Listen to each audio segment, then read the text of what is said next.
Horas Kobrutodi, pertolongan kita dalam nama Tuhan yang menjadikan langit dan bumi.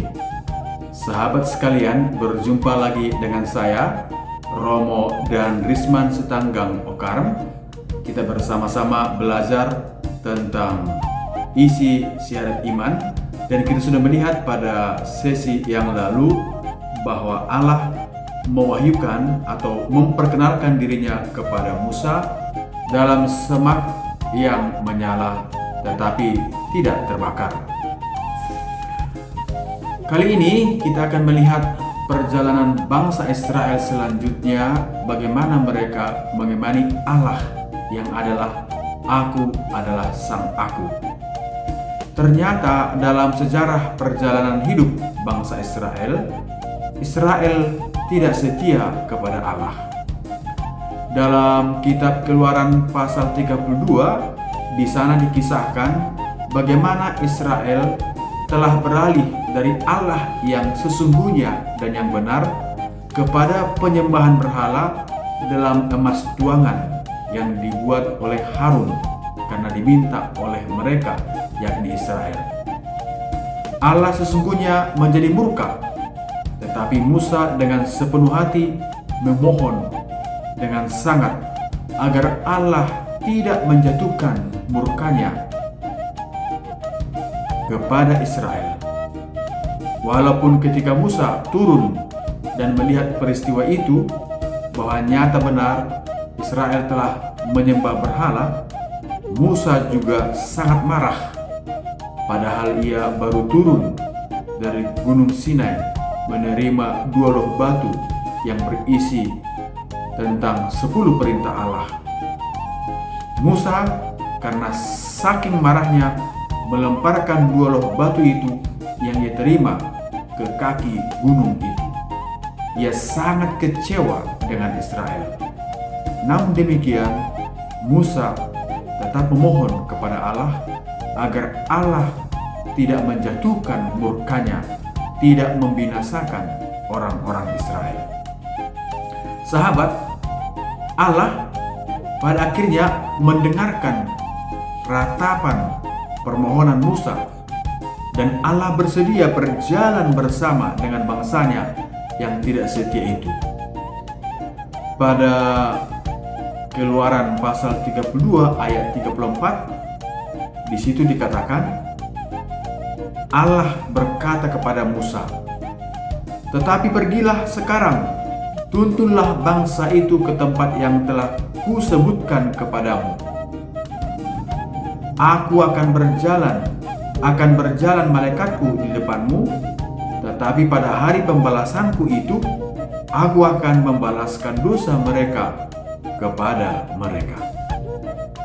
Sahabat, kemudian pada kitab Keluaran pasal 33 ayat 18 dengan 19, ketika Allah menyuruh Musa membawa Israel ke negeri yang akan ditunjukkannya, Musa memang mau, tapi dia masih ragu dengan perintah Allah itu. Walaupun Allah mengutus malaikat berjalan di depan bangsa itu untuk menghalau orang Amori, orang Het, orang Feris, orang Hewi, dan Yebus. Musa meminta supaya boleh melihat kemuliaan Allah. Ini memang masuk akal, karena Musa karena sangat kecewanya dengan Israel, dia bisa ragu-ragu kepada Allah. Apakah memang Allah mau mengampuni mereka? Apakah memang Allah mau menolong mereka? Apakah memang Allah masih mau melanjutkan misi keselamatan kepada orang-orang Israel? Lalu Allah menjawab Musa, "Aku akan melewatkan segala kegemilanganku di depanmu dan menyerukan nama Yahweh di depanmu." Dan Tuhan berjalan lewat depan Musa dan berseru, "Tuhan, Tuhan, Allah penyayang dan pengasih, panjang sabar dan berlimpah kasih setianya." Keluaran pasal 34 ayat 6. Sejak itu Musa mengakui bahwa Tuhan adalah Allah yang mengampuni.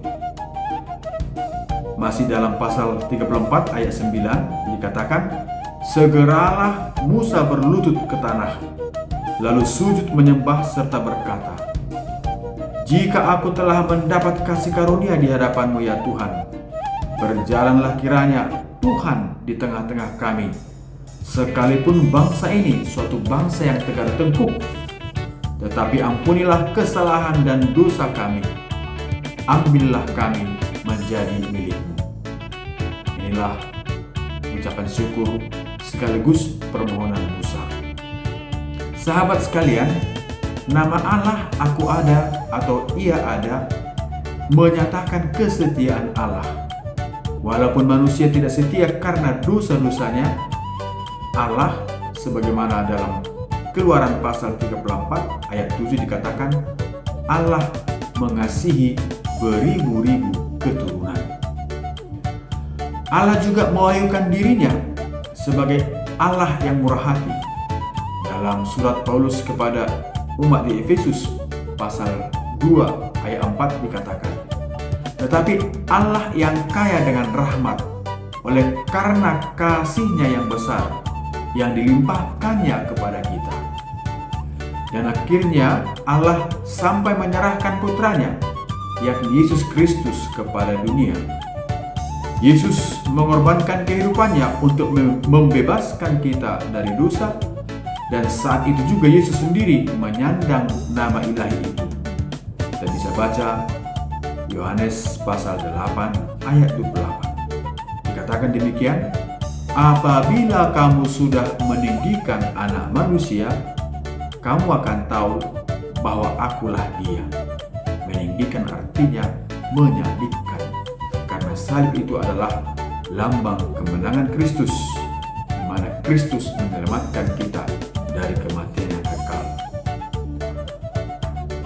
Aku adalah Sang Aku, sebagaimana telah dihayati dalam waktu berabad-abad.